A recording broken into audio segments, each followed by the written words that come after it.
అడ్డిమారి గుడ్డి దెబ్బగా కరీంనగర్ ఎంపీగా గెలిచారంటూ మాజీ మంత్రి బీఆర్ఎస్ వర్కింగ్ ప్రెసిడెంట్ కేటీఆర్ చేసిన వ్యాఖ్యలపై బీజేపీ నేత బండి సంజయ్ స్పందించారు. వచ్చే లోక్సభ ఎన్నికల్లో కరీంనగర్ నుంచి తాను గెలిస్తే బీఆర్ఎస్ ను మూసేస్తారా అంటూ ఆయన సవాల్ విసిరారు. ఒకవేళ లోక్సభ ఎన్నికల్లో ఎంపీగా తాను ఓడిపోతే రాజకీయ సన్యాసం తీసుకుంటానని, తాను గెలిస్తే కేసీఆర్, కేటీఆర్ ఫామ్ హౌస్కే పరిమితమవుతారా అని అన్నారు. ప్రజాహిత యాత్రలో కరీంనగర్ జిల్లా చొప్పదండి మండలంలోని పలు గ్రామాల్లో ఆయన పర్యటించారు. కరీంనగర్ అభివృద్ధిపై కేటీఆర్ చేసిన సవాళ్లను స్వీకరిస్తున్నానని బండి సంజయ్ అన్నారు. చర్చకు తాను సిద్ధంగా ఉన్నానని, కేసీఆర్ ను కూడా తీసుకురావాలని అన్నారు. ఏం చేసిండు బండి సంజయ్ అట? ఏం చేస్తావో ఫస్ట్ నీ మేధావి రమ్మని చెప్పు. కమాన్ చౌరస్తాకు నీ అయ్యని రమ్మని చెప్పు. మీ అయ్యని రమ్మని చెప్పు. డేటు టైం ఫిక్స్ చేయి. మీ అయ్య దగ్గర నేను వచ్చి మాట్లాడతా. దళిత బంధు ఎంతమందికి ఇచ్చిండు?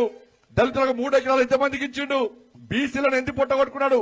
అగ్రవర్ణాల్లో పేదలకు రిజర్వేషన్ అమలు చేయడంలో ఎందుకు తాచారం చేసిండు? దళితుని ముఖ్యమంత్రి చేస్తాను ఎందుకు చేయలే? ఈ తెలంగాణ రాష్ట్రాన్ని అప్పుల పాలు ఎందుకు చేసిండు? ఈ చొప్పదిలో ఒక్కొక్కరి పేరు మీద 1,50,000 అప్పు చేసినటువంటి బిచ్చపతి చేసినటువంటి మూర్ఖుడు నీ అయ్యా, నువ్వు నీ కుటుంబం అన్న విషయాన్ని కేసీఆర్ కొడుకు గుర్తుంచుకోవాలి. బిడ్డ, నోరు జాగ్రత్త పెట్టుకో. నే నోరు ఉంది కాదని చెప్పి ఇంకా అహంకారంతో నీ అయ్య ముఖ్యమంత్రి అనుకుంటున్నావు.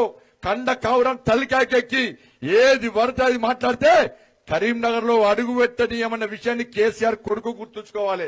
ఇలా అభివృద్ధి చేశాక నేను చేసిన అభివృద్ధి అక్క కరీంనగర్ నుంచి వరంగల్, కరీంనగర్ వరంగల్ రోడ్డుకు ఇలా నేను 2,100 కోట్లు పట్టుకొచ్చిన.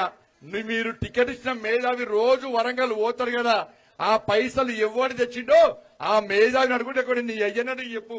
కరీంనగర్ జగిత్యాల రోడ్డు నీ చెల్లెస్తుంది, నువ్వు ఊకేస్తావు, నీ చుట్టపుల కోసం వస్తావు కదా. కరీంనగర్ వరంగల్ రోడ్డుకు 2,100 కోట్ల రూపాయలు నేను పట్టుకొచ్చిన. నీ అయ్య పట్టుకొచ్చిందా, నీ తాత పట్టుకొచ్చినా చెప్పు. ఎలుకతుర్తి సిద్దిపేట రోడ్డు మీ బావ ఊకే పోతాడు. ఇలా 500 కోట్లు నేను పట్టుకొచ్చి రోడ్ వేస్తున్నా. నీ అయ్య పట్టుకొచ్చిందా, నీ తాత పట్టుకొచ్చినా చెప్పు. కరీంనగర్ తీగొట్టుపల్లికి 154 కోట్ల రూపాయలు నేను పట్టుకొచ్చిన. ఇలా పోయి అక్కడ ప్రాంత ప్రజలు అడుగు, నీవు ఇచ్చినవా ఎవరిచ్చినో ఒకసారి చెప్తారు. రైల్వే స్టేషన్ అభివృద్ధికి 50 కోట్ల రూపాయలు నేను పట్టుకొచ్చిన. ఇవాళ 12B స్టేట్ శాతం అనేసరికి నేను పట్టుకొచ్చిన. SRR కళాశాలకు అటానమస్ హోదా నేను పట్టుకొచ్చిన. గ్రామీణ సడక్ యోజన పైసలు నేను పట్టుకొచ్చిన. CRF పైసలు 219 కోట్ల రూపాయలు నేను పట్టుకొచ్చిన. ఈ వీడియో మీకు నచ్చినట్టయితే లైక్ చేయండి, 10 మందికి షేర్ చేయండి. అలాగే కామెంట్ల రూపంలో మీ అభిప్రాయాలను మాతో పంచుకోండి. Nationalist hub group of channels ను సబ్స్క్రైబ్ చేసుకుని తెలుగునాట జాతీయవాద జర్నలిజాన్ని ప్రోత్సహించండి. ఈ వీడియో కింద ఉన్న బెల్ ఐకాన్ పై క్లిక్ చేయడం మర్చిపోవద్దు.